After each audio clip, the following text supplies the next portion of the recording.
Bismillahirrahmanirrahim. Alhamdulillahi rabbil alamin.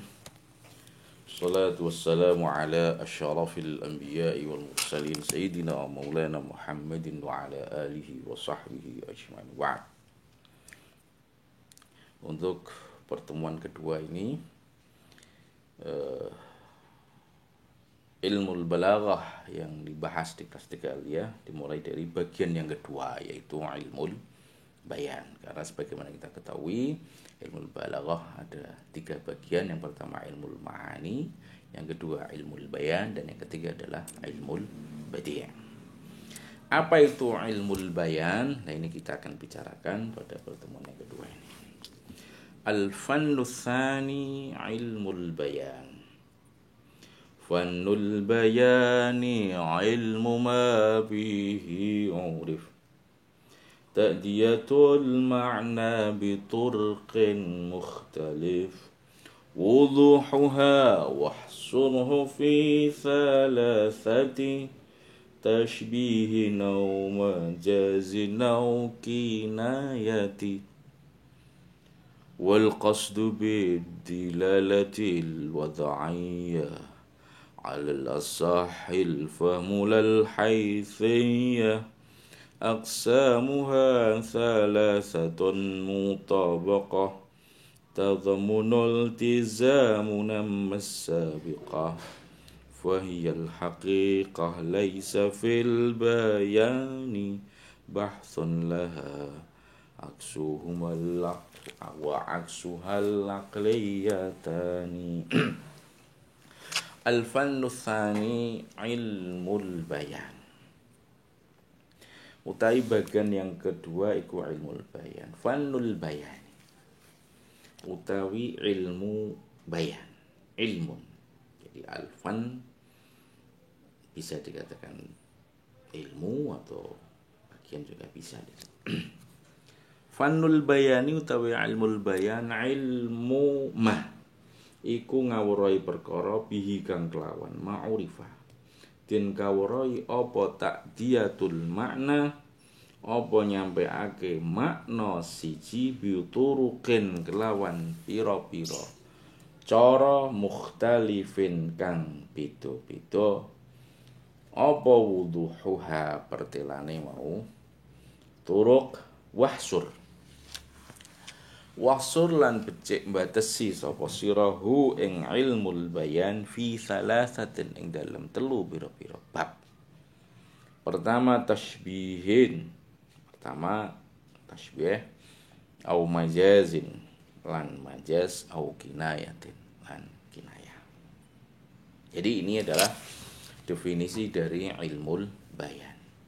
Kalau lughatan al bayan yakni al-ifsah itu apa? Berbicara. Ini adalah satu kemampuan yang hanya diberikan kepada bangsa manusia di antara sekian bangsa hewan yang disebutkan oleh Allah SWT, itu al-bayan. Makanya khalaqal insana 'allamahul bayan. Itu lughatan. Kemudian kata al-bayan diambil secara terminologis dipakai untuk menandai suatu ilmu yang mana ilmu ini menjelaskan atau dengan ilmu ini dapat diketahui cara penyampaian satu makna dengan cara-cara yang berbeda. Ya, yaitu ilmul bayan adalah ilmun yu'rafu bihi iradul ma'na al-wahidi bi turuqin mukhtalifin fi wuduhiha. Itu salah singkat.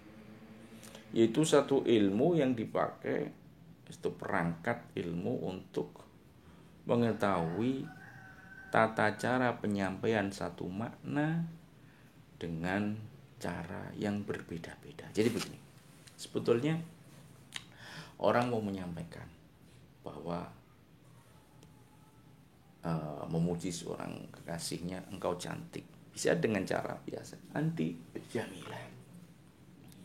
Tapi ternyata dalam isti'malat lughawiyah, untuk memuji atau untuk menyampaikan satu makna, kamu cantik bisa dikatakan dengan cara lain, yaitu apa? Anti kalwardi, kau laksana bunga mawar. Nah, atau dengan cara ya wardati, wahai bunga mawarku, maksudnya kamu. Jadi itu adalah beberapa cara untuk menyampaikan satu makna. Ini gejala atau fenomena isti'malat lughawiyah yang menunjukkan perbedaan cara-cara penyampaian ini dipelajari dalam satu ilmu dan kemudian dilokalisir, dibatasi dengan batasan-batasan tertentu, sehingga ilmu bayan dengan definisi seperti itu tidak terus semua isti'malat lughawiyah dalam fi'ta'diyatil makna, maksudnya dengan cara yang turuk itu enggak terbahas, tidak. Ini dalam ilmu balaghah dibatasi bahwa ilmu bayan ini dibatasi 3 batasan. Yang pertama adalah cara penyampaian dengan tasybih, yang kedua dengan majaz, dan yang ketiga dengan kinayah. Makanya wahsurhu fi thalathatin tashbihin au majazin au kinayah. Pertanyaannya, mengapa? Kan begitu kan? Mengapa kok hanya 3 ini padahal caranya banyak sekali? Nah, ini kembali kepada tarikh al-balaghah itu sendiri. Tarikh nasyati ilmi al-balaghah itu adalah fi khidmati lughatil Qur'anil Karim, untuk berkhidmah kepada bahasa Al-Quran. Nah, sekarang isti'malat lughawiyah dalam Al-Quran dalam menyampaikan satu makna itu, yang pertama ini tentu sudah diteliti oleh para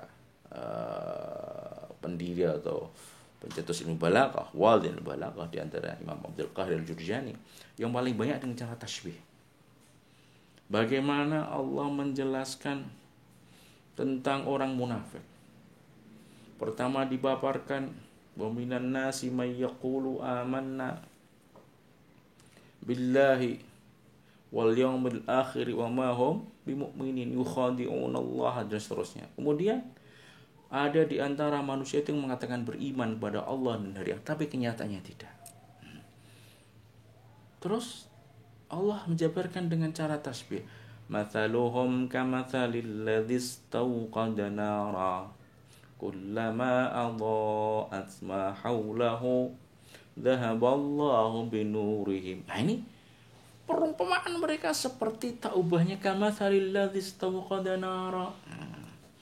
Ya, seperti orang yang menyalakan api unggun. Mendapatkan api unggun harusnya mendapatkan kehangatan dan mendapatkan cahaya, tapi tidak. Mereka hanya mendapatkan panasnya saja. Nah, ya.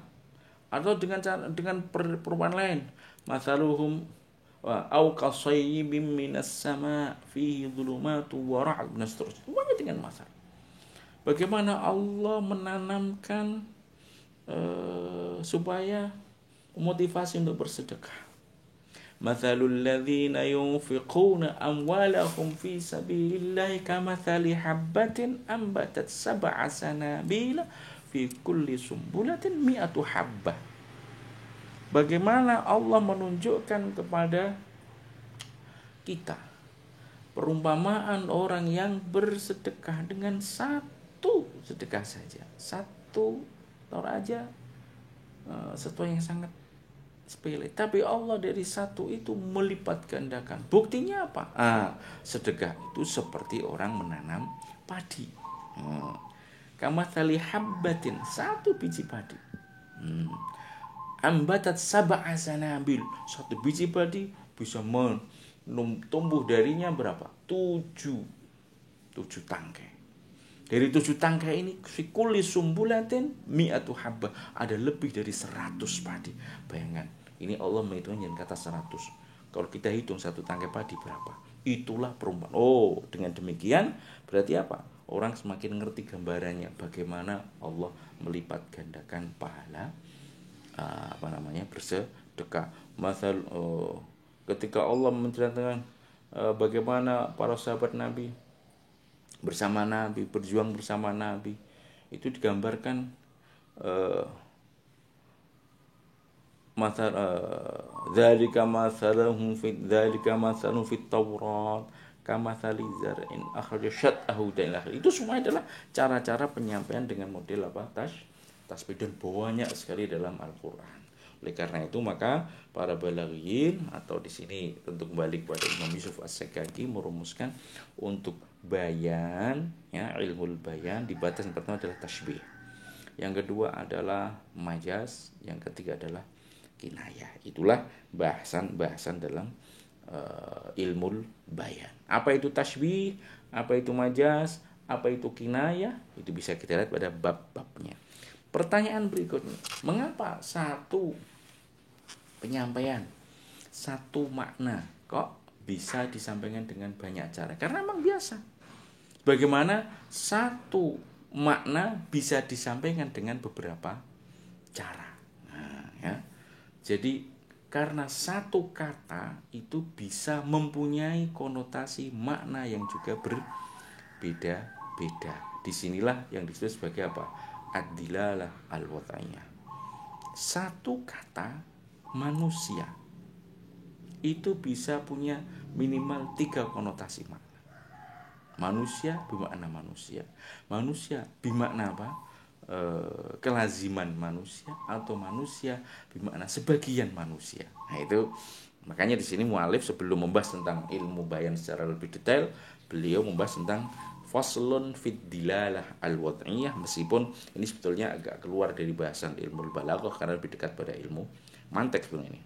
Beliau mengatakan faslun fid dilalatil wad'iyah wal qasdu bid dilalatil wad'iyah alal asahil fahmu lal haithiyah. Faslun utawi iki fasal swiji fid dilalatil wad'iyati kang tetep ing dalem rangka dilalah kang bangsa wadha, yaitu satu kata menunjukkan pada maknanya, itulah dilalah wad'iyah.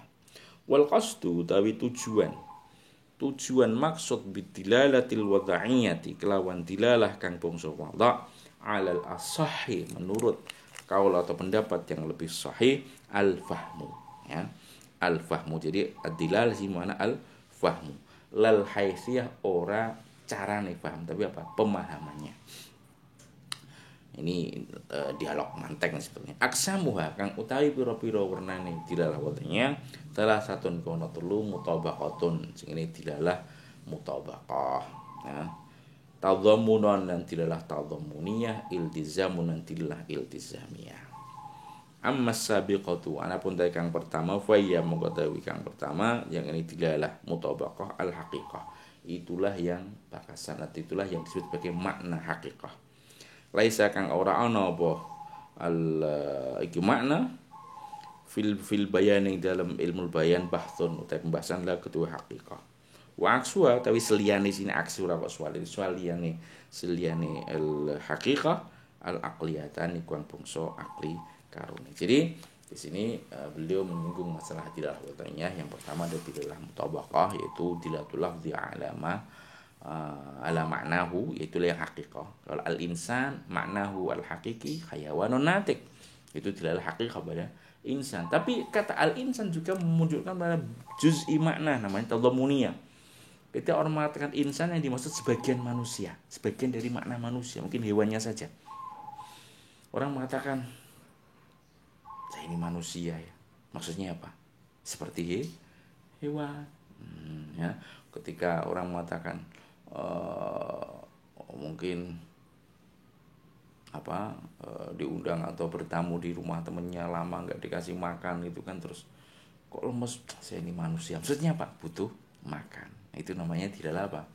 Tadhammuniyah, yakni dilalatul lafzi ala juz'i maknahu. Atau dilalah yang ketiga iltizamiyah, itu dilalah ala lazimi maknahu. Al-insan bermakna qabilul ilmi. Kamu ini manusia apa tidak sih? Maksudnya apa? Bisa paham apa tidak sih kamu? Ya. Jadi itulah dilalah yang ada. Yang ada 3. Yang berkaitan dengan ilmu bayan adalah yang kedua dan yang ketiga, nanti dibahas itu masuk dalam kinayah dan juga masuk dalam majaz. Itulah definisi dari ilmu bayan dan juga bagian-bagian dari ilmu bayan. Ya, inilah bagian yang kedua dari pertemuan kita. Insya Allah berikutnya kita akan membahas tentang masuk pada bab yang pertama, yaitu bab yang pertama, babul awal, yaitu apa? At-tashbih. Cukup dulu.